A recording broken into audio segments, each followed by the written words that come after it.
We are recording. We are here online with you guys. And thank you so much, everybody here tonight. It's great to see new faces. I love curious faces. We have some curious faces today, and we have the ones that are always with us. So very, very excited to be here. We have our friend Mark from California. So the ones that are always here with us always see Mark in the computer. Yeah, that's the famous Mark. You see, Jeffrey, you are second famous.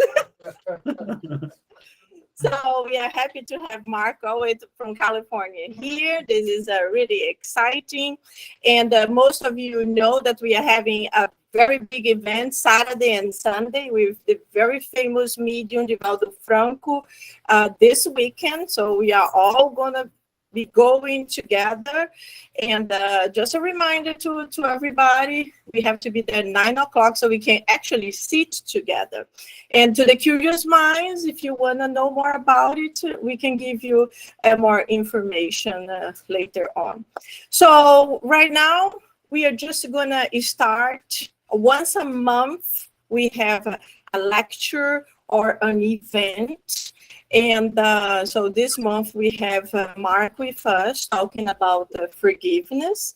And when we finish, I will give you some announcements that will happen next month.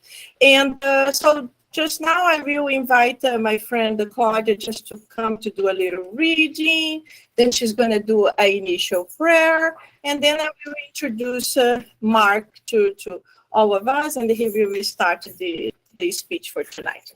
Thank you. So, Claudia, please. Nice. Good evening, everybody. Good evening. So I heard that there's somebody here that I haven't met before for the first time. Would you just open the book?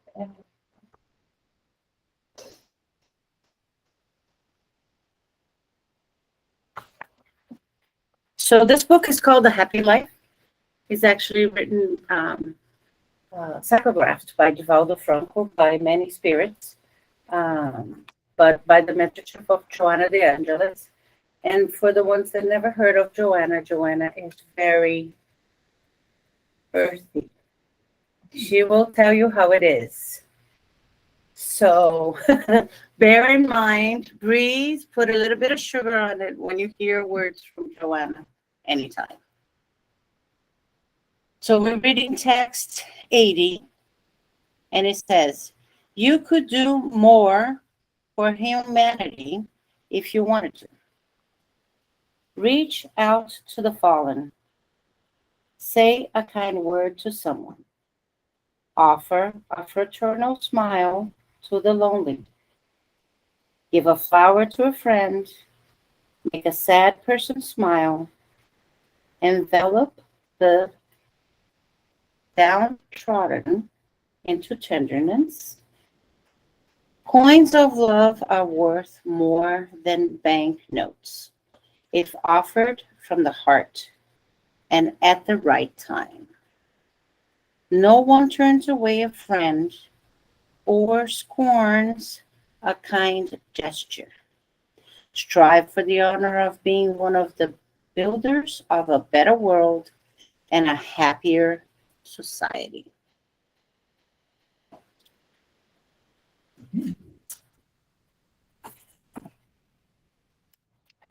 So if you care to get in a comfortable position, let's set aside our day-to-day preoccupations. There are no bills in heaven, so we don't need to be concerned about them now.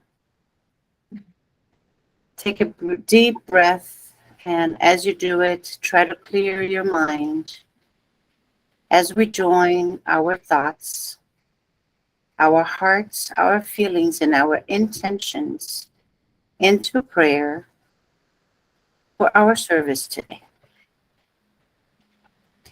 Dear Mother, Father Jesus, thank you for allowing us to arrive here safely.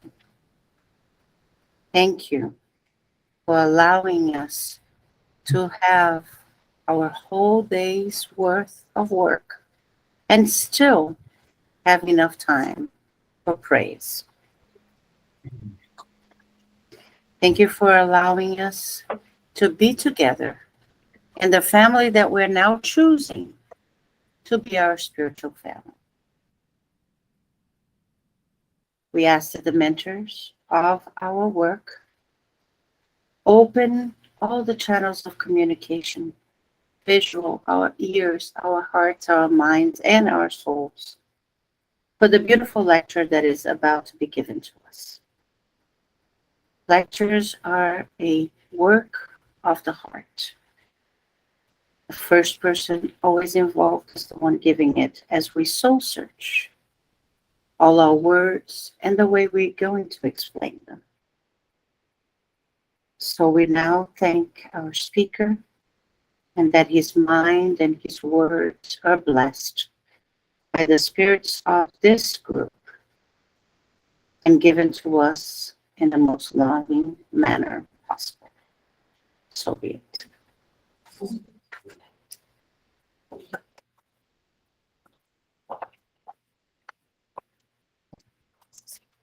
Very good. Thank you so much, Claudia.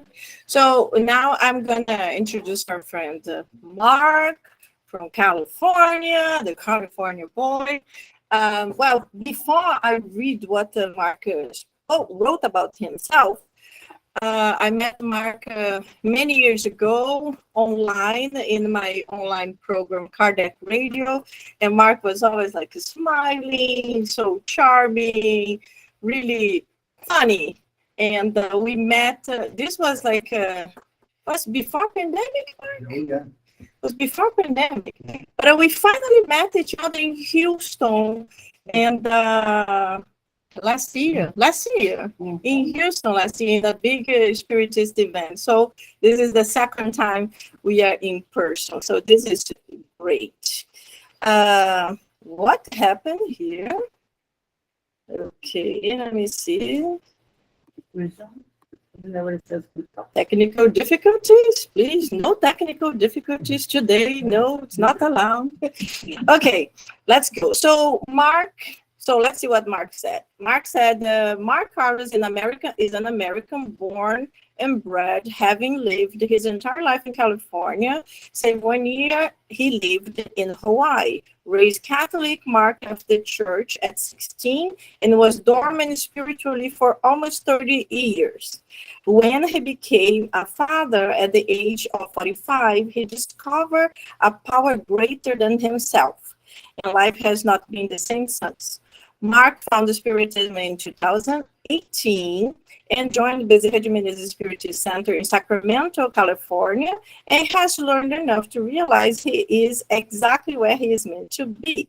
A lifetime musician and technologist, Mark is now retired and focused on his spiritual development and is still learning how to fly with both wings, knowledge and charity. Us all, Mark. Welcome.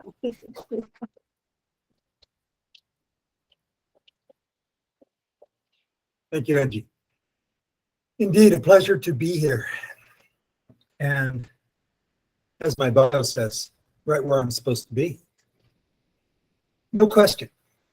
The energy in this room right now, and I'm not an experienced person at this at all, but the energy in this room, and dare I say, the love I have felt as you have come up and introduced yourself, it's fabulous. Welcome a stranger like this from the other coast. Not something California people would necessarily expect from Floridians. But I would like to get into this, and I'll give you just a little bit of a preamble that I'm going to tell you a lot about myself. And in doing so, I hope each of you, as these slides sequence, will be thinking in parallel for yourself. Because these slides are all about you, not me. I'm just an example that you'll see. This weekend, how many quick hands? How many people are going to the conference this weekend? Oh, wonderful. You're going to see not only Devaldo, but 3 other speakers as well. And one of them is the author of a book called Forgiveness is the Way, and the Way is Forgiveness. And I will tell you that from the very beginning, just looking at the title of the book, I was captured. I had no idea it would have the effect on me that it has, causing me to be here and trying to share some of what I have experienced. So I'm going to give you a single word to start. Guilt. Think about it.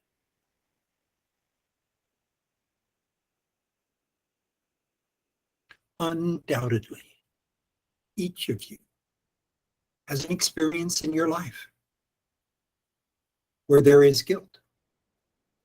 Guilt you have caused, guilt you feel.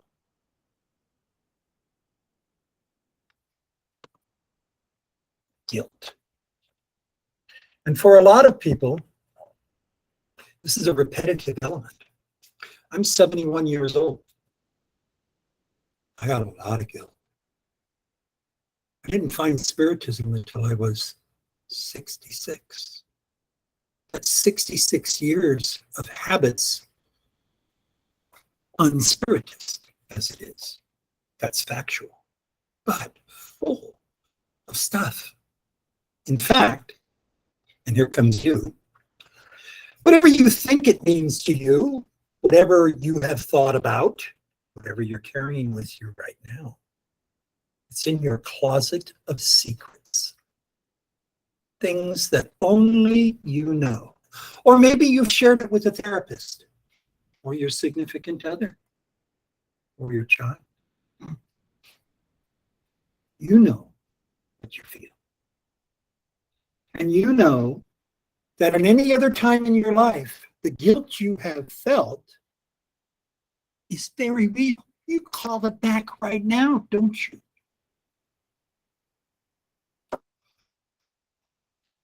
Again, maybe you've shared this, but maybe not. Now, you're not going to be asked to share today. I'm going to do that for you. But I will tell you that in my sharing, it's not what I'm going to tell you historically occurred. It's what you do with that information going forward as it applies to your life. Your guilt, probably the result of something you said or did, or even thought. And certainly if you're in the corporeal world in a management role, you know, people responsible. You have people you are responsible for, and are you giving them guilt, or are they giving you guilt?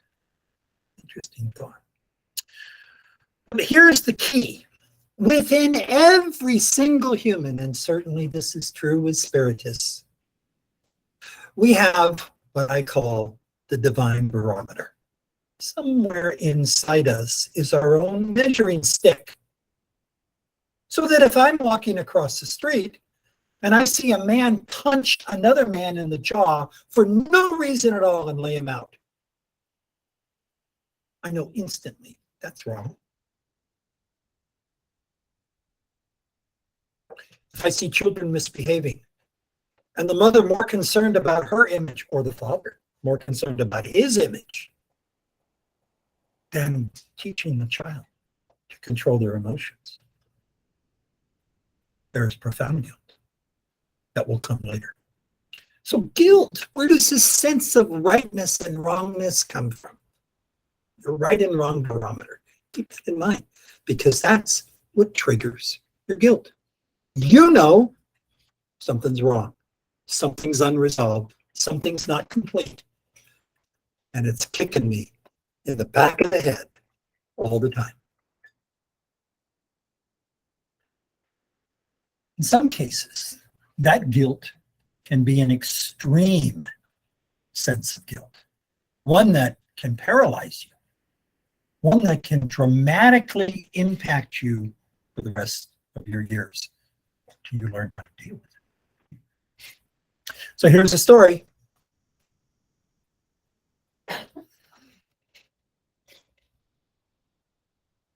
Became a father at 45.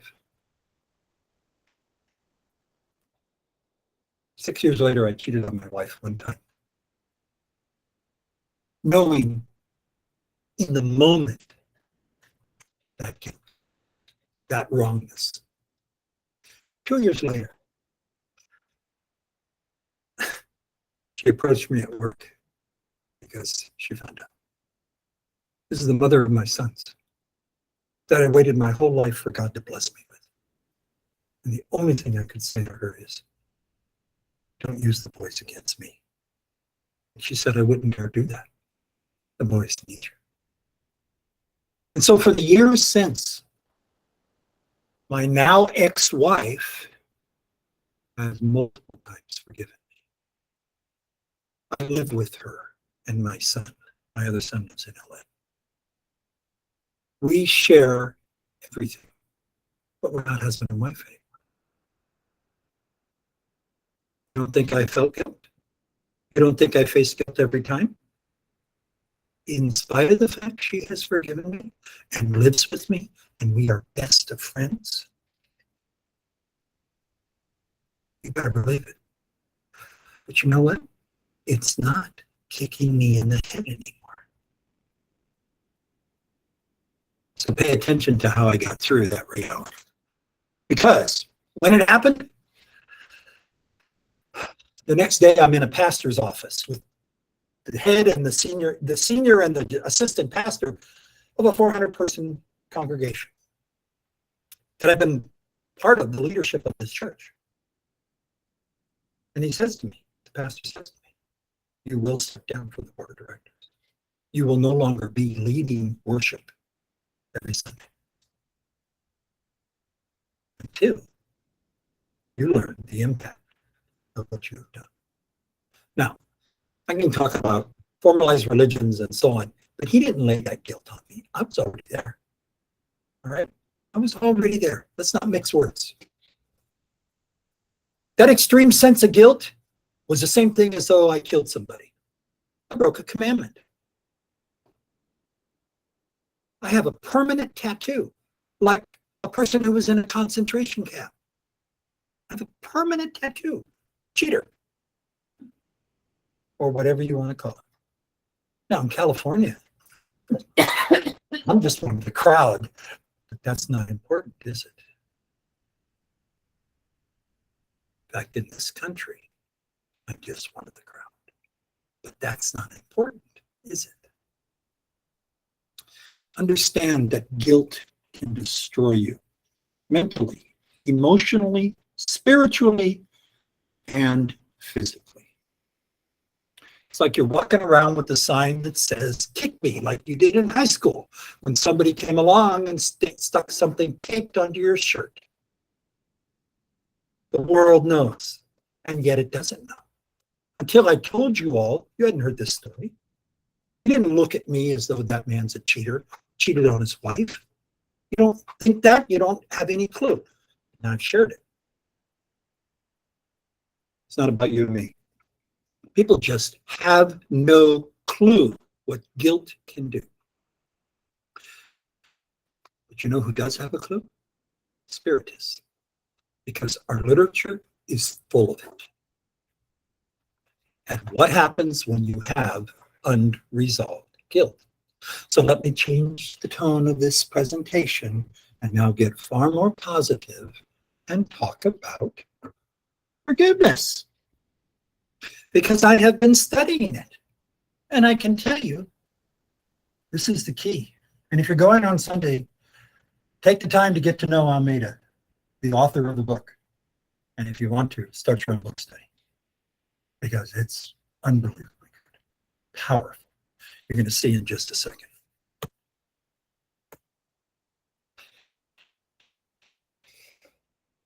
In his book, he has a variety of different chapters, and we delved into each of these an hour plus each week until we are almost finished. And so it begins with the definitions of what is forgiveness and what it is not, which means we're going back to the first slide. And now we're defining what triggers the need for forgiveness. It's guilt.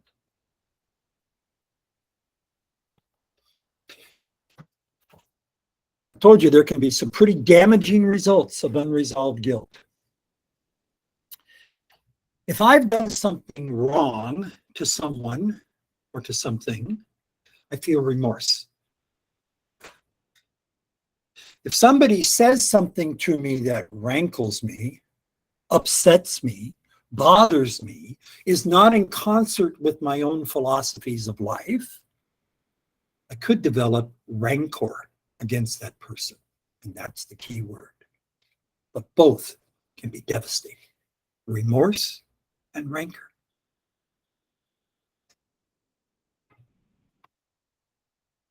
So there's the word.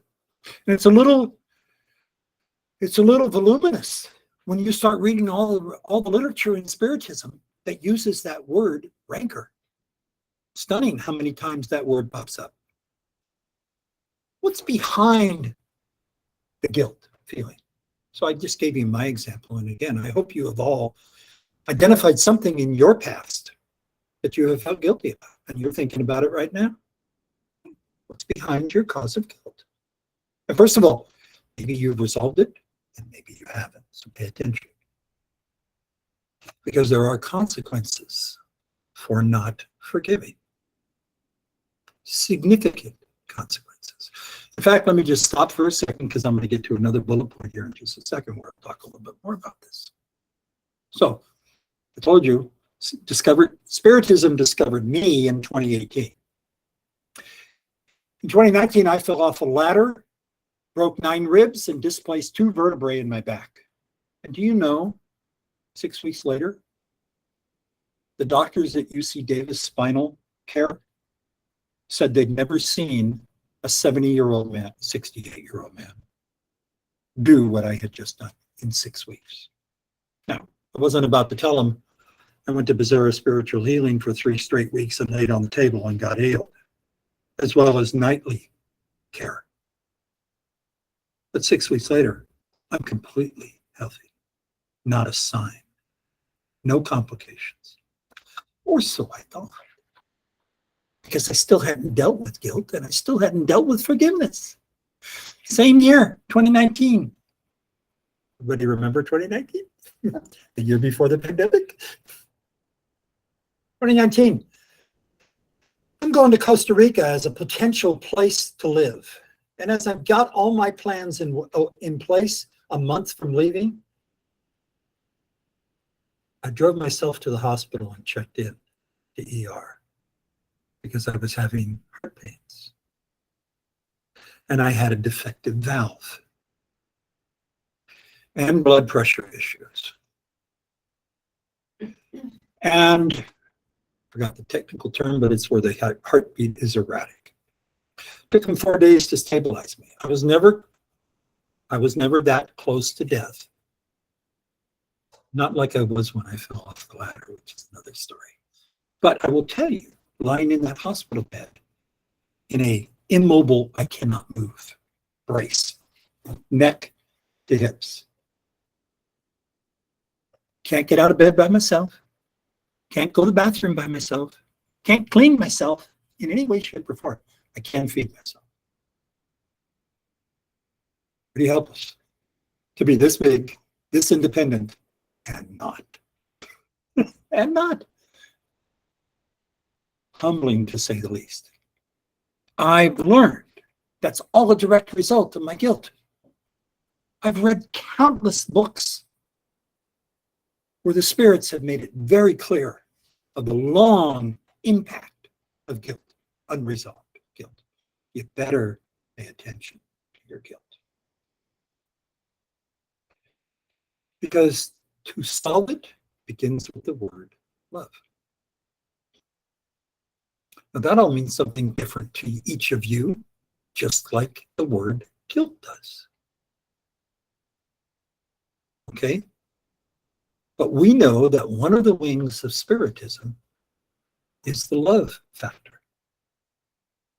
And it shows up in so many different ways throughout this book and throughout my daily life now.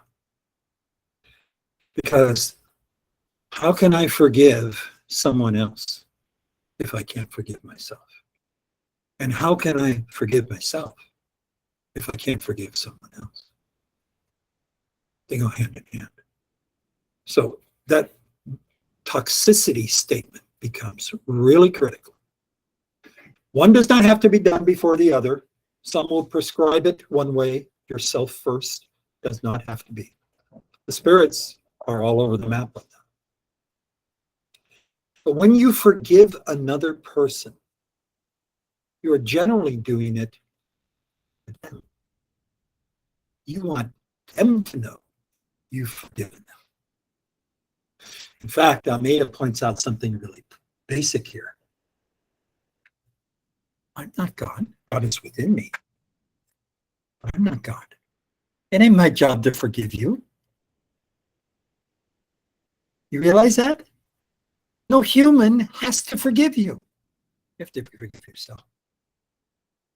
You can forgive them because that's to their benefit. And therein lies the love.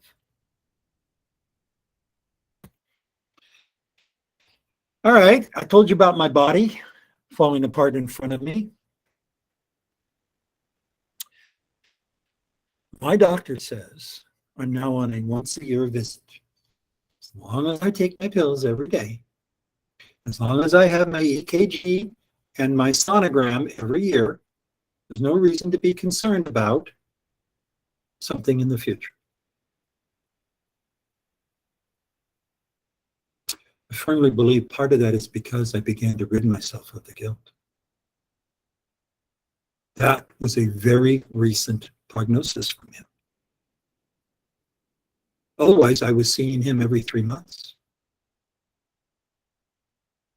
I've got to believe this is all tied. My body has let me know it. And let me tell you, when you're as big as I am, and young and stupid in great weather like California, you use your body all the time. And I have. From what I put into it to what I did with it on the outside. Physical sports, stupid stuff with cars, etc., etc., etc. And then my life with motorcycles as well. I'm sorry, body. I've been saying that to my body for months now. In fact, I'm a lifetime musician. I even wrote a song. I'm sorry, body. And maybe I'll sing that someday publicly. How about your parents? Where do you think this inner barometer came from? Where do you think your paraspirit contains relative to guilt and forgiveness?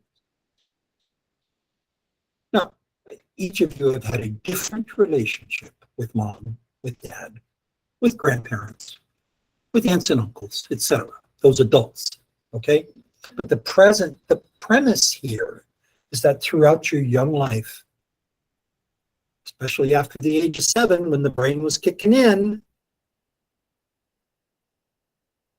you begin to experience guilt and forgiveness. The parental style of parenting. No, that's wrong. No, no, no. No, no, no. Children begin to feel guilty. And if they really screw up, it's okay, honey. It's okay. It's just a piece of crystal. No big thing. We'll get another one. It's just a piece of china. And so on and so on. Children become ingrained and routinized with guilt and forgiveness. So by the time they get to be an adult, they've lost the perspective of its importance. Think about that if you have children. Think about that. What are you setting them up for down the road?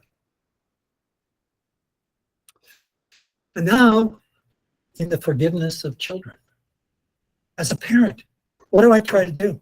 Prevent my kids from falling flat on their face. Prevent them from ending up in ER. Prevent them from making the same mistakes Dad did. And so I communicate to my sons with all of that, with fervor, with intention. They know. But you know what else they know? But Dad is not the same dad these days as he used to be. Dad is still good crazy. Make no mistake about it. Dad can still fly off the handle at any moment and create new guilt and then have to forgive. But my point here is that my boys have seen me change their spiritism. I relish that. They tell me I'm paying more attention to what you're trying to teach me now. In fact, my oldest son down in LA, with all that he's exposed to in the Hollywood world, is now asking really good spiritist questions. It's so cool. Because he's led, I'll figure it out as I go, Dad, type of life. And I've forgiven him for that, because I pretty much did the same thing. And then we have the spousal realities. Whether you're married or not, your significant other, your most important person, same sex, other sex, it doesn't really matter. If you live together or not, you're two independents. Certainly, sooner or later, independents are going to clash. How do you both deal with that? Does one routinely put guilt onto the other? You shouldn't say that. You shouldn't treat me like that. Please don't hurt me like that, etc., etc. And then one is typically the more forgiving person. And always therapists will tell you, the minute one person forgives, the other person is far more likely to forgive. At least entertain the concept in the moment. All right, here's the best one. Forgiving your enemies. We read about this in the Bible. We read about this in a ton of spiritual literature. This is one of Andre Luis's favorite themes as he creates drama after drama after drama about enemies. But you know what I learned in this book, in this study? You know what the greatest enemy is? Me. Within me is my greatest enemy. In the 12-step program, Alcoholics Anonymous identified this in the 1920s as the phrase character defects. The alcoholic knows. His inner barometer has told him something's got to change. He hits the wall. He hits his bottom. And by the way, this applies to all addictions. You hit your bottom. And then you begin to realize your character defects. Not what the world did to you, not what she or he did to you, not what that teacher or professor did to you by failing you, yada, yada, yada. We all know cause and effect. We create the lives that we are living in this breath right now. We are here because of us, not because of anybody else. We're here because of us. We are listening right now because of us. There's a reason. Your mentor has prepared you for this moment. Attention, please. Your enemies are within you, not around you. And certainly, if you're carrying rancor for something that happened quite a while ago from an ex-boss, an ex-spouse, ex-boyfriend, girlfriend, whatever the case may be, a kid you grew up with who beat you up one day, I don't know. Whatever rancor you're carrying, get rid of it. You don't want to carry that into the next life. In fact, you don't even want to complete this life feeling that way. And now you ask this question, but what about? What if I can't forgive? What if what you're asking me to forgive is so horrendous, I can't do it? What if the person you're asking me to forgive has repeatedly hurt so many people? I can't do it. If you remember the political race of 2020 and what happened afterwards, how many people can't forgive? And now we're coming up to another election in this country. If you look at what happened in Brazil, and the previous president escapes to Florida to live his next years. And the guy who was in prison is now the president of Brazil. And what you have is half the country unable to forgive. That's a quote from the friends I have that live there. You tell me if you're from Brazil. Is there a forgiveness challenge for you? Politically speaking? I can tell you in this country, there certainly is. There are people that will never vote Republican, no matter who the person is. And similarly, they'll never vote Democrat. And they'll certainly never vote third party either. They won't vote. And that's the next generation. Okay. If you want to progress, it doesn't just happen. If you want to get past what's making you stuck on this topic, it doesn't just happen. You have to change. Just like an alcoholic changes. Just like somebody guides you through change, this book and the spirits that participated in this book will guide you through this change. And again, anyone here who wants to challenge yourself, read the book study. This is the most amazing impact. The 6 or 8 people from BSH in Northern California that have been part of this every week, we all say the same thing. Life-changing. Life-changing. I can tell you for me, absolutely. The light bulbs went on immediately. Things I've never understood about myself, I now understand. I got tired of this. In the Gospel, in chapter 10, Kardec addresses this "I can't forgive myself" premise, those who have a fixed mindset. And here's what the spirits say at the end of that chapter, not Kardec. You expect God to forgive you for all your sins, but you can't forgive a human being? Maybe that word "all" strikes you. Maybe that word "sins," plural, strikes you. And yet, we all have this mindset that when the day comes, God's going to forgive us. Really? Spiritism teaches us something a little different. Throughout the Bible, there are references to forgiving without limits. Jesus said 70 times 7 as an example only, not a hard number to shoot for. You sit in bed at night, you do your daily reflection, and you think about who upset you, and do you forgive them? And what did you do or say, or not do or say, that you now feel guilt on? Forgive yourself. Real simple. Okay, and you're going to see in just a second.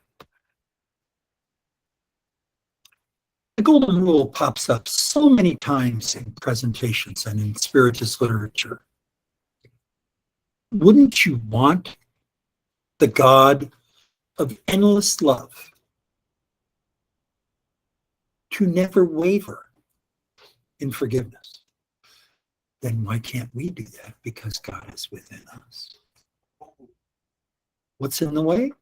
Our ego, our pride, what our parents taught us, what society teaches us. Far better to go on to whatever your favorite social media platform is and blast away.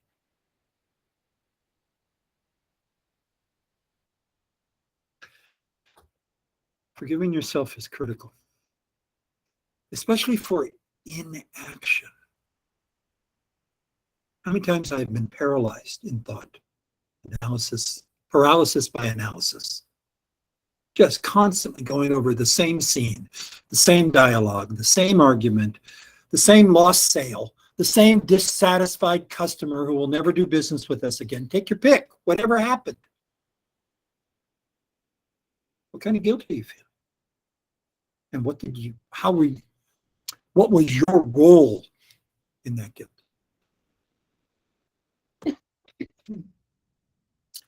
Now here's a new word that you may not have heard, or a new way of thinking about it. The word is indulgence. And the encouragement is to practice indulgence. Don't look for faults in others. Just avoid looking for something wrong. What a concept. So many of us are professionally trained to look for everything that's wrong.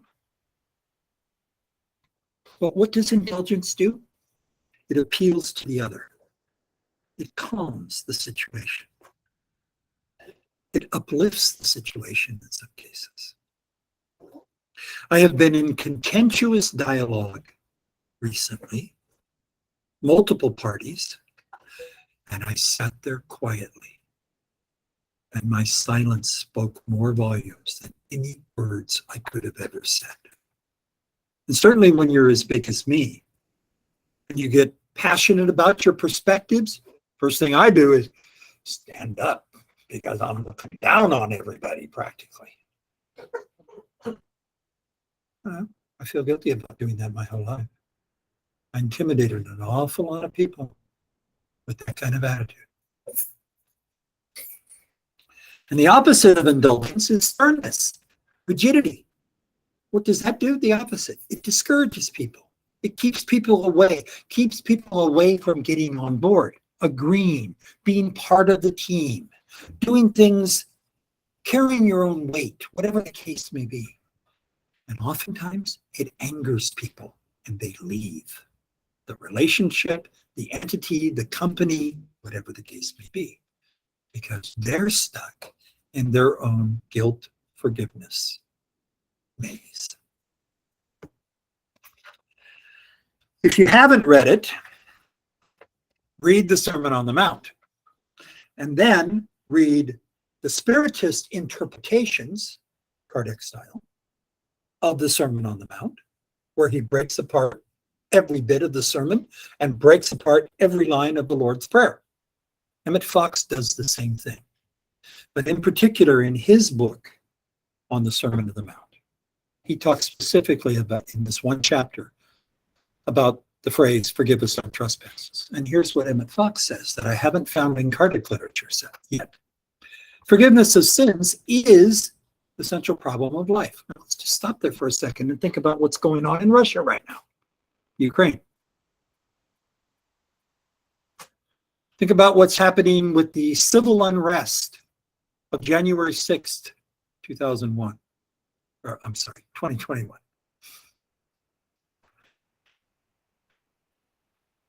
Think about the racial unrest that has occurred in this country and elsewhere.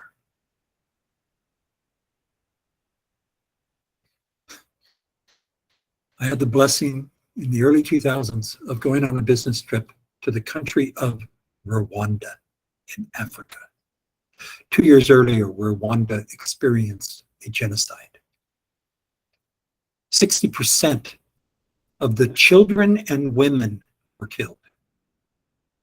The week I spent there, the last day, I woke up to singing this most incredible African voices. And I looked at the person who was cooking me breakfast and I said, where's that coming from? And she said, my church. I said, come with me. She took me down the street and into a hollowed out building. And there were 300 people in that room in a worship service. And the entire theme was forgiveness of their countrymen. And in that room, children with one arm, one leg, one eye, etc. The most amazing experience of my life. And they were all about forgiveness because they can't move on as a country, as a people, until they can walk down the street and not be afraid of their life. Forgiveness of sins is the central problem of life on this planet. Sin is a sense of separation from God, an inner knowing of not being in the correct alignment. Right versus wrong. We know it. We don't have to be told it. We don't have to have a policeman arrest us and stick us in jail. We know it. It's rooted in selfishness, ego, and pride. We try to live apart from God. We try to live like a God, in control, or so we think. We try to do without God. We think we are the cause and effect, and in many ways we are, but we are not the result. We are still a work in progress. After tonight, you're not the same person you were when you walked in. I've already touched a pretty interesting nerve in each of you if you've been paying attention, either with the word guilt or with the concept of your closet of secrets.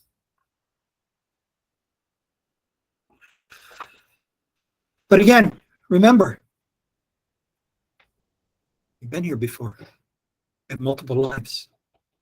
There's reasons we are living this life right now. And all of that accumulates with this inheritance. Every life, we get a little bit closer to the ideal, to elevating our spirit. This is going to help you towards that. But our belief as a human race in independence and separate existence from God is our greatest sin. Until we eliminate that sense, there can be no true forgiveness, especially forgiveness of self. And certainly no spiritual progress. We've got to get rid of separation from God.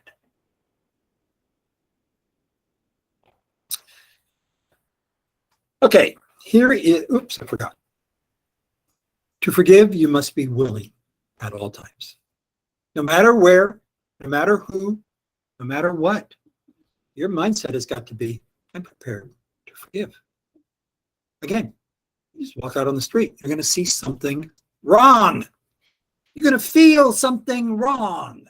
Somebody's going to say something to you tomorrow and it's going to feel wrong. You got to be prepared to forgive it. You can't carry it with you. Let it go. This is what I do. Thank God I was taught this. Anybody know what Ho'oponopono is? Good, good, good. Most spiritists do. This is the traditional Hawaiian practice of reconciliation and forgiveness. And no, the year I lived in Hawaii, I didn't know any of this. This is all since then. The Hawaiian word translates into English simply as correction. Also comes with that word, manage or supervise. In other words, instruct, educate others through your actions or through your words. And here's your 4 phrases. I am sorry. Please forgive me. I love you. I thank you. Here's how it went. Corey, I'm so sorry. I took away your stability for the future. I took away your trust in me. Please forgive me. I love you. And I thank you for still being here. She knows it. She feels it. She's learned from it. Reality is, she can never trust me again. But she can trust herself now. That's where that conversation has gone as a result of this book. Don't ask me how that happened. There are plenty of things on YouTube. I know I'm getting close on time. There are plenty of things on YouTube with Ho'oponopono being led by others and meditation music as well. But if you really think of it as a Middle Eastern trance-like phrase, I'm sorry, please forgive me, I love you, I thank you. I'll go to bed tonight and I will be saying that to myself for a short period of time, for whatever I identify in my daily review that warrants it. And I will shift during the saying of these 4 phrases from forgiving someone else to forgiving me, and then back again. And that's what's going on inside me with the education I've received. My life is so different now.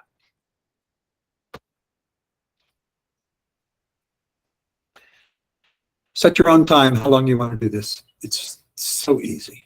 And again, there's a wonderful woman out of Sedona that leads this in a meditation form on YouTube free of charge. You can fall asleep to this really easy. We will all carry with us into the afterlife. What we do not resolve, what we do not remediate, and if necessary, what we do not recompense.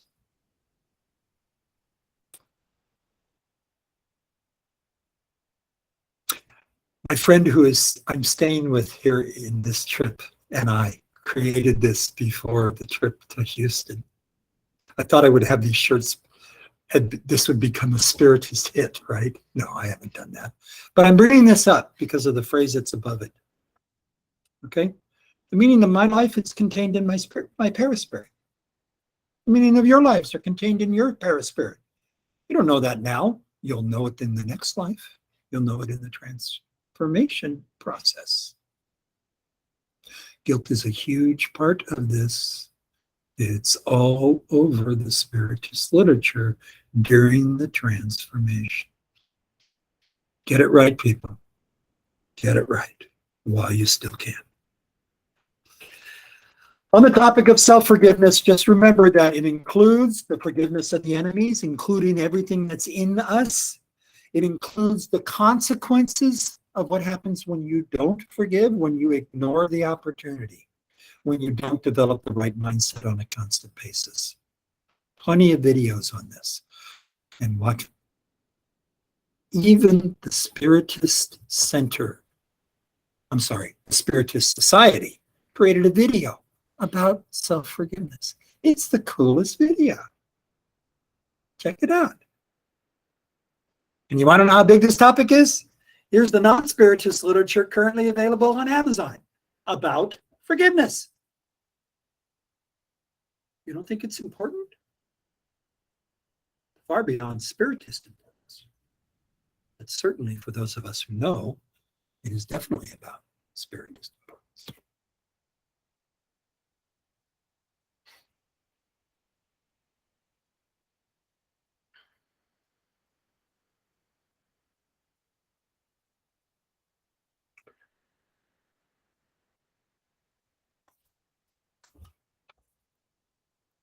Imagine you're there, at the foot of the cross. Imagine you hear his final words.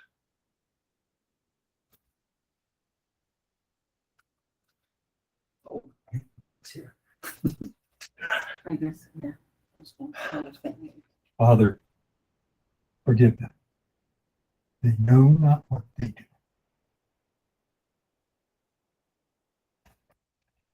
Man.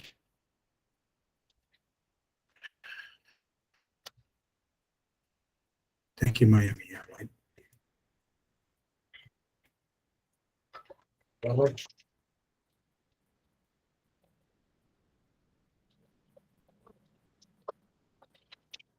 Well, you can stay right here. Oh. You can stay right here. But so first of all, thank you so much, Mark. Was very nice. Hello, my friends that you are online. I would like you also to participate. So if you want to ask any questions, you can just unmute yourself, because now we will have a few minutes to anyone that would like to make a comment or to ask questions. And of course, Mark is going to answer based in the spiritist, our spiritist understanding, but it's open to anyone. If anyone online or here would like to ask a question, feel free, and Mark will answer. Yes, they can. Noah, yes? Question. Noah, and then Pedro. Go ahead. Wonderful. Thank you. I have a question. Goes first. Oh, you work? Go ahead.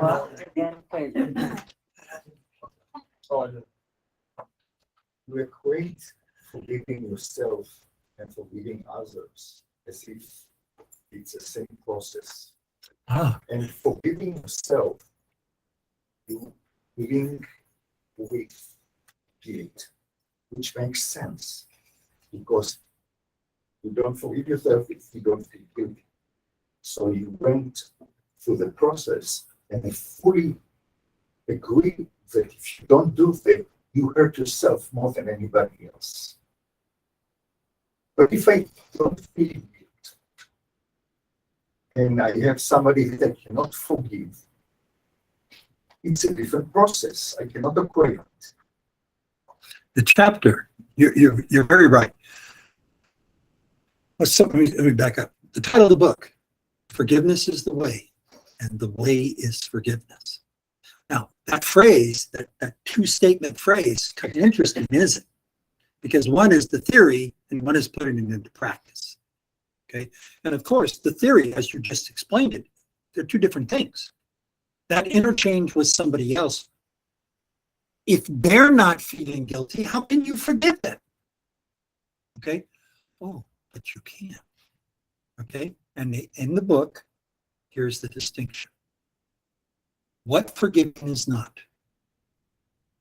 Forgiving is not is not me saying, you know what? He's never going to understand what he did. There's no reason for me to forgive him. I'm done. Forget it. Wait a minute. Forget did not change a thing. Not thinking about it doesn't change what's already in your perispirit. You're going to carry this with you into the next life. So what this book is going to teach you is that subtle difference of how to get past it without respect to the other individual or the company or the political party or whatever the case may be. Okay, whatever it is that rankled you, if they don't feel the guilt, you can still forgive them. If you don't forgive the other ones, you still damage yourself as if you don't forgive yourself. This should be the case. Well, I understand what you're saying. In other words, I didn't do anything wrong. Why should I be damaged? My barometer says something wrong happened. My barometer says that. It doesn't change just because I forget about it. My barometer has captured that historical significance. And yet it can fester. Absolutely, like a cancer. In fact, that's the word that they use, like a cancer. Down to the cell level. Balance of forgiveness and boundaries. Oh, great. More so, of course, I understand the practice of forgiveness, but there's also ensuring the responsibility of your counterpart to also not repeat any harm. So how do you balance forgiveness and how do you communicate boundaries to ensure? Well, Wait, just a moment. Can you ask if they understood this? did you understand? Those on you online, did you hear the question? Okay, the question is, how does a person set boundaries to prevent continual forgiveness situations? How's that? Okay. That may be close enough to get you the answer you seek. I would say this, that the first part of the book, again, digs into what forgiveness is not, because everything is based on that knowledge going forward. And as you get into the different educational points afterwards and talk about this is how you get unstuck, this is how you move, and so on, you have to understand that principle. Now, we know that in the Bible, in the same context Jesus is said 70 times 7, we also have the mythological premises of the Bible. Turn the other cheek. If you get hit, you turn the other cheek and allow yourself to be hit again.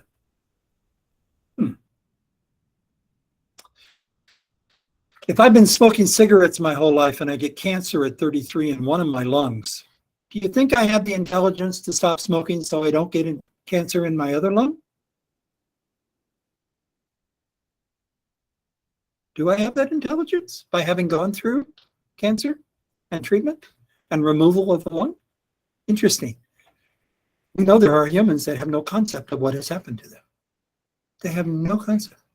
So in the book, they're going to give you some premises for you to grasp and understand and try to apply in your life.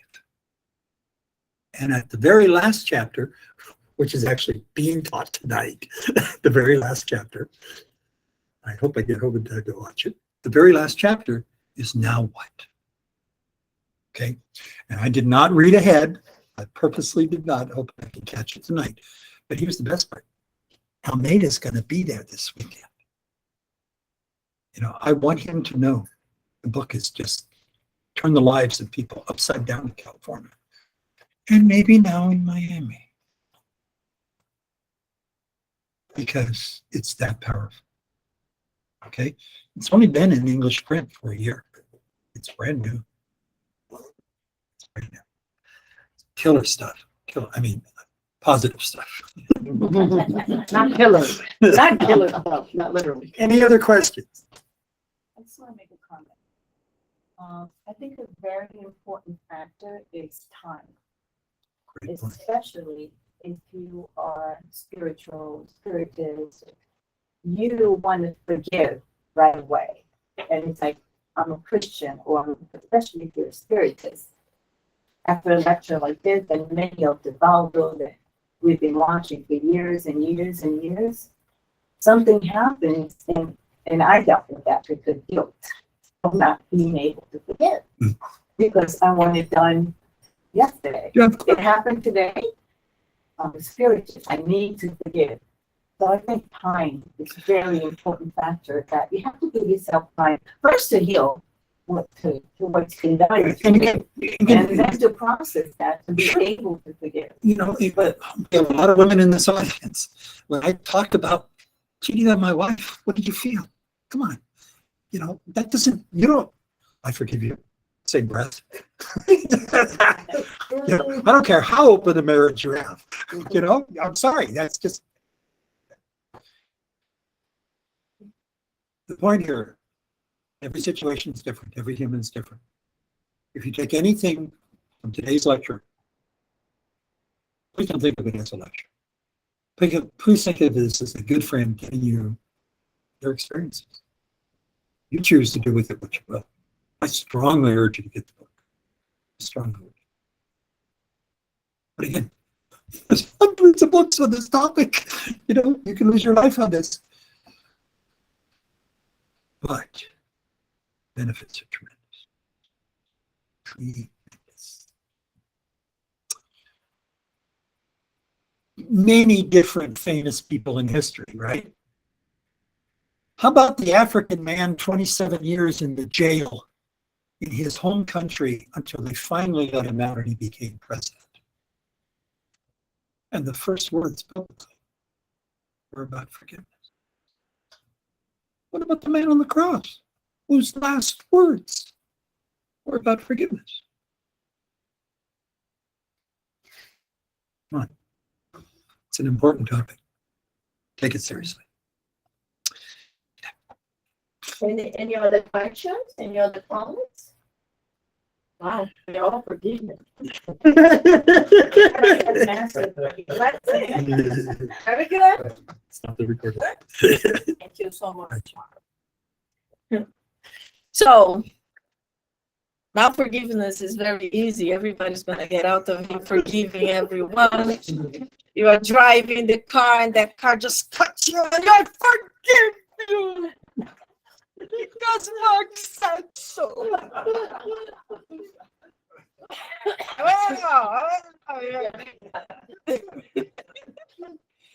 But the thing is that from everything that was said here today, this is all food for thought. We all have to have a starting point. And it's a very big difference of forgiving someone that just stepped on your foot and someone that killed your whole family. We can't say this is the same equation. Oh, I will forgive.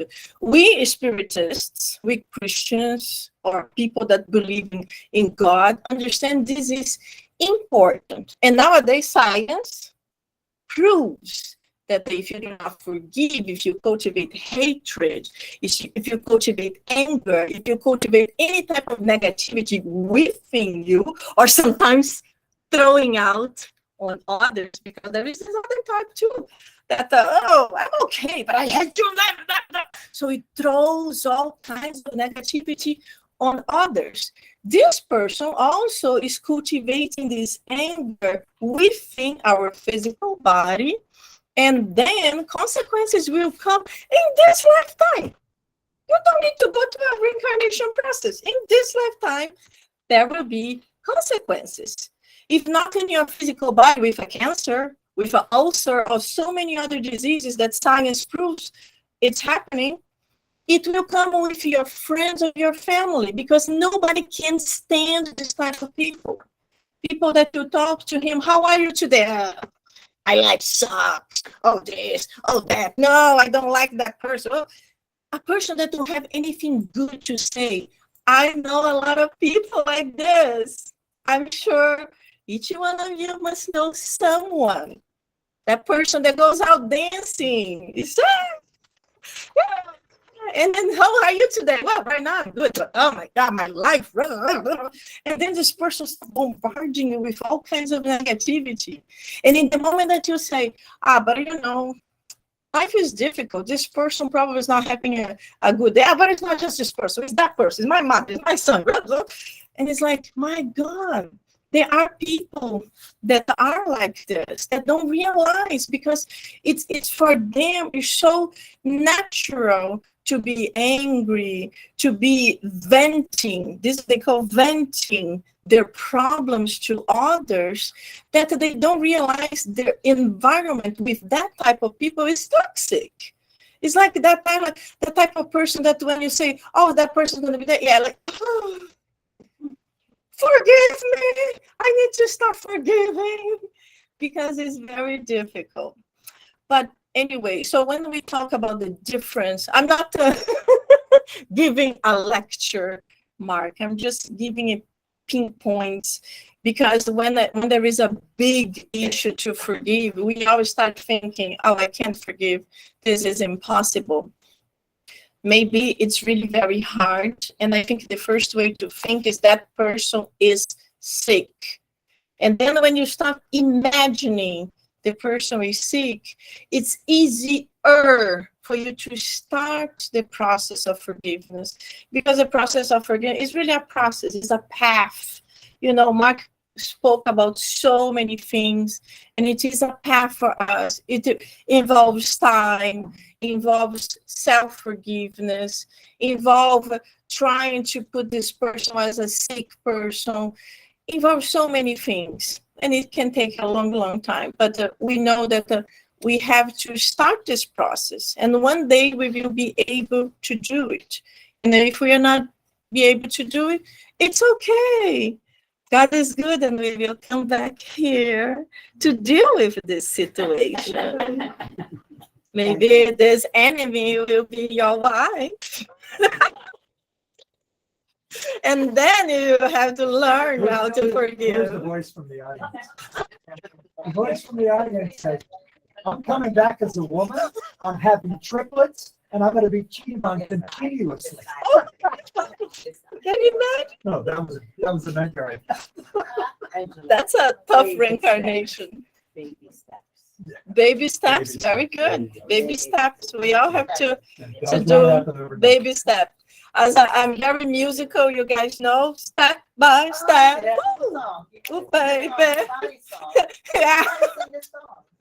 No, that's the song.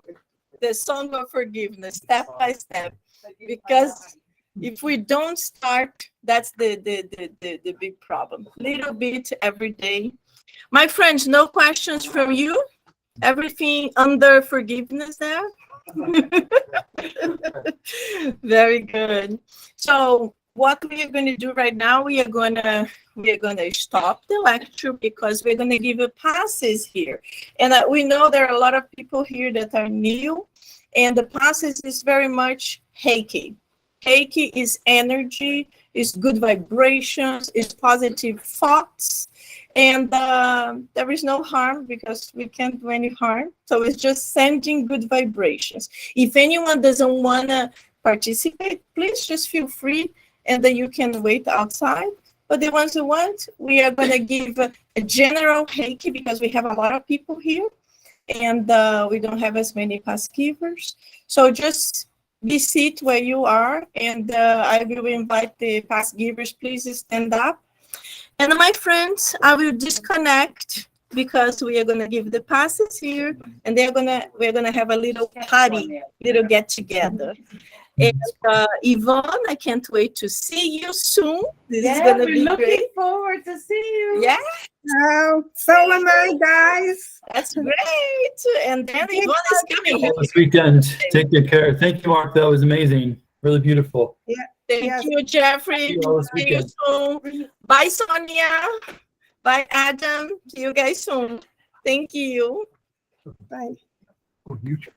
Awesome. Okay, stop recording.